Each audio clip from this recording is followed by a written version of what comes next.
YouTube, it's Joanna Delilah going through the history of makeup. This is aimed at makeup students, in particular my makeup students, but will be useful to anyone who is researching the history of makeup. So in my previous videos I did the 1920s and the 1930s, and now I am in the 40s. I've already done the eyeshadow. I'm just going to talk you through the 1940s look. So in the 1940s, obviously that was wartime era and everything was in a shortage. There was rationing on all of the food. All of the factories that were manufacturing things were not able to manufacture products unless they were considered essential. So it was, this sounds familiar now, essential services only. So because of that, makeup was very, very scarce to come by. You couldn't buy it even if you could afford it. And that's quite a big factor into why the 40s makeup look was so simple. Actually, it consists of basically a red lip. Now, it was the red lipstick was the only product that was readily available, cheap and easy to find. So pretty much every woman in the 40s would have had a red lip or nothing, because there was no other choices at that time. So your general kind of lady, housewife, person about the street would have quite possibly just worn a red lip. They would have had a bit of mascara on their lashes. They might have tidied up their eyebrows. And they would have used a bit of blush on the cheeks, but often that would have just been a little bit of the red lipstick patted onto the cheeks. But just quite a subtle blush, not like a bright red, so a bit like what I've got here now. The sort of movie stars and film stars that were much more glamorous would have worn a subtle eyeshadow look. The look would have still been basically pretty much just a red lip, but they would have had a liquid eyeliner, which I've got on this side but not on this side. And they would have had, like your glamorous film star types would have had false lash on the upper lash line as well. But generally, in essence, this is the look of the 40s. And I just wanted to show you a couple of key points to the look. So I've done what I call an invisible eyeshadow, really. I've just done like a nude colour all the way over, matte, no shimmer, and just swished a little bit of a mid-brown tone through the eye socket. Very little else. Foundation would have been fairly matte, but they might have used like a pan stick foundation. And then the liquid liner that they might have used, if they were sort of more glamorous, they would have. I'm going to use, because I'm using my makeup kit, my theatrical makeup kit, not my own kit. I've got a face paint, so it's amazing what you can get double uses from for things like this. So I'm using a black Meron face paint, and I'm using the mixing liquid, but you could use water with your face paint. But the mixing liquid will mean it will stay a bit longer. So I'm just going to get a little bit of that on the brush, and then just mix a little bit in. I don't want loads, but I'm just going to get some black face paint on my little liner brush. And then for your liquid liner, it's a little bit deceiving because mine's already there, because I've got, I think I mentioned before, the semi-permanent eyeliner, which I love. But I like this little bent brush for doing liner. Hope you can see, yeah. What I like to do is hold the brush close to the lashes and pull it sideways along. Don't try to draw a line. And you can do like a little, almost like a little dotted line. Just going to try and come in close. Got my mirror down here, by the way. Oh, I can't talk and do this. So I'm going really low down, and I'm almost like resting on the lashes,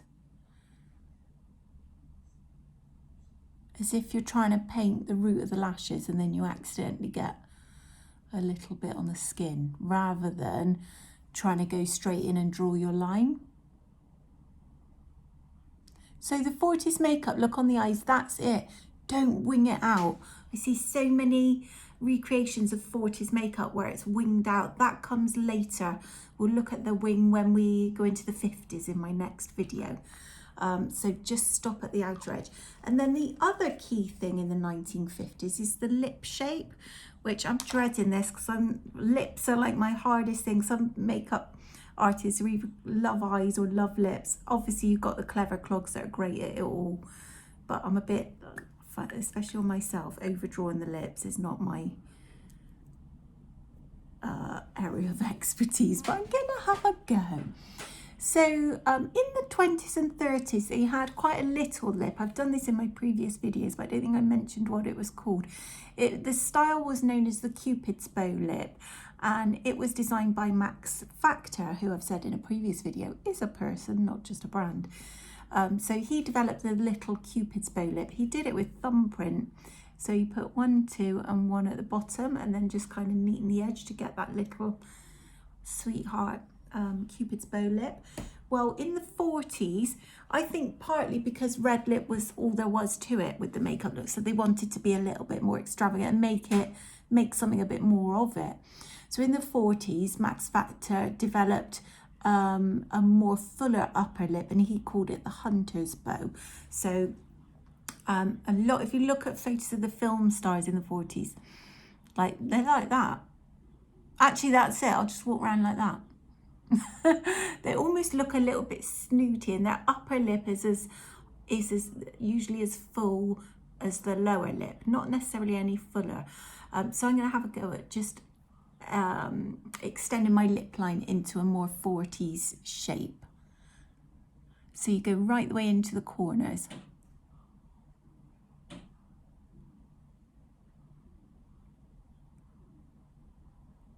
And don't straight away do it massive, a little bit at a time.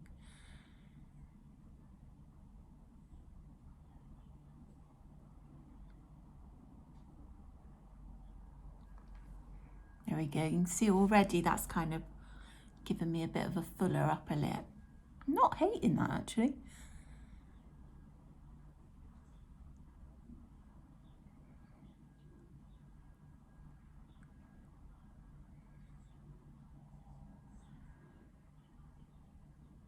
Oh, don't you hate it when that happens? A little crumb.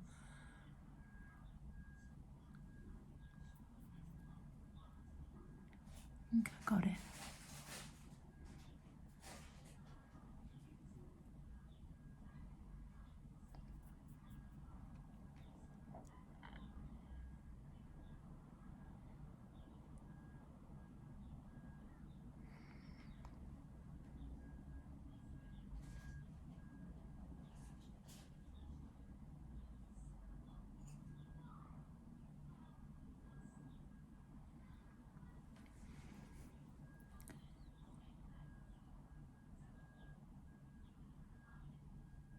Excuse the background noise, the telly's on in the other room. I don't know if you can hear that. And then everyone in my family decided to come out and rustle through the packet of crisp cupboard while I was filming this.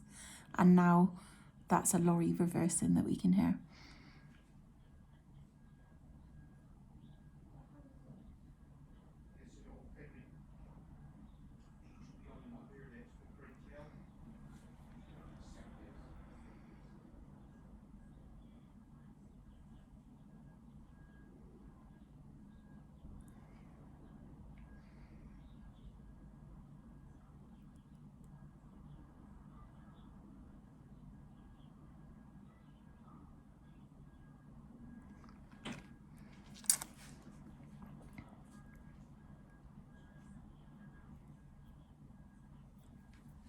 Done it again. Got it.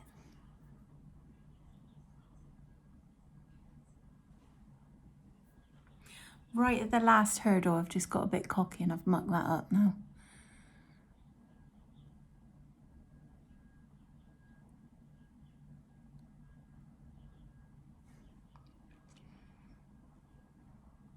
Okay, this could be a disaster.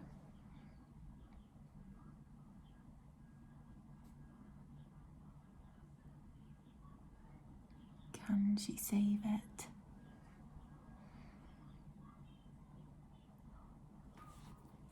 I'm going to leave it there. What I would do is I'd probably either clean that up. Can you even see it on the camera? I think you probably can. Maybe I'm being too picky. Maybe I can get away with that actually. So yes, now I'm in the 40s.